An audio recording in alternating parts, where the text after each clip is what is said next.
लोकसभा चुनाव में साथ साथ, लेकिन क्या विधानसभा चुनाव से पहले ही सपा और कांग्रेस के रास्ते अलग होने वाले हैं?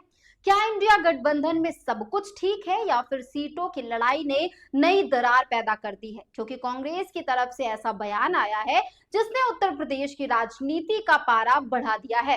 दरअसल उत्तर प्रदेश कांग्रेस के नए प्रभारी राजेंद्र पाल गौतम ने लखनऊ में अपनी पहली प्रेस कॉन्फ्रेंस में साफ कह दिया है कि कांग्रेस गठबंधन में बराबरी का सम्मान चाहती है।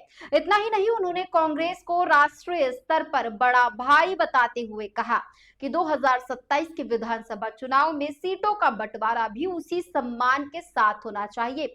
अब यहीं से सबसे बड़ा सवाल खड़ा हो गया है। आखिर जिस उत्तर प्रदेश में 2024 के लोकसभा चुनाव में समाजवादी पार्टी ने 37 सीटें जीती और कांग्रेस सिर्फ 6 सीटों पर सिमट कर रह गई, वहां कांग्रेस किस आधार पर बराबरी की हिस्सेदारी मांग रही है? क्या सिर्फ राष्ट्रीय पार्टी होने के नाते या फिर 2024 की जीत का पूरा श्रेय अपने खाते में जोड़ने की कोशिश हो रही है? हालांकि कांग्रेस का तर्क भी अलग है।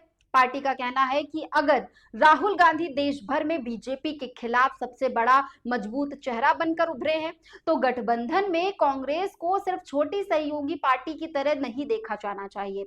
कांग्रेस का दावा यह है कि 2024 में गठबंधन की सफलता दोनों दलों की साझा रणनीति का नतीजा थी, इसलिए 2027 में भी सम्मानजनक सीटें मिलनी चाहिए। लेकिन दूसरी तरफ समाजवादी पार्टी की स्थिति भी समझना जरूरी है। सपा आज यूपी की सबसे बड़ी विपक्षी ताकत है। पार्टी का संगठन भी मजबूत है, उसका वोट बैंक स्थापित है और विधानसभा चुनाव में उसकी जमीन कांग्रेस से कहीं ज्यादा मजबूत मानी जाती है।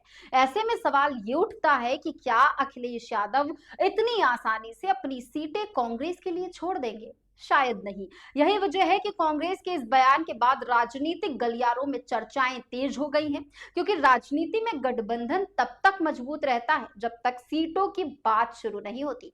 जैसे ही सीटों का गणित सामने आता है, दोस्ती की असली परीक्षा भी शुरू हो जाती है। हालांकि दोनों पार्टियां ये भी अच्छी तरह से जानती हैं कि अगर वो अलग अलग चुनाव लड़ती हैं तो इसका सबसे बड़ा फायदा बीजेपी को मिल सकता है। इसलिए फिलहाल कोई भी दल गठबंधन टूटने की तो बात नहीं कर रहा है, लेकिन अंदर खाने सीटों को लेकर खींचतान जरूर शुरू हो चुकी है, ऐसा राजनीतिक विश्लेषकों का मानना है। अब सबकी नजर अखिलेश यादव पर होगी। क्या वो कांग्रेस की बड़े भाई वाली दलील स्वीकार करेंगे या फिर साफ कह देंगे कि यूपी में ताकत उसी की चलेगी जिसकी जमीनी मजबूत है? वहीं कांग्रेस भी इस बार कम सीटों पर समझौता करने की मूड में दिखाई तो नहीं दे रही है। कुल मिलाकर 2027 का चुनाव अभी भले दूर है, लेकिन सीट बंटवारे की लड़ाई अभी से शुरू होती दिख रही है। आने वाले महीनों में यही तय करेगा कि सपा और कांग्रेस की दोस्ती पहले से ज्यादा मजबूत होगी या फिर सीटों की खींचतान इंडिया गठबंधन में नई दरार की वजह बनेगी।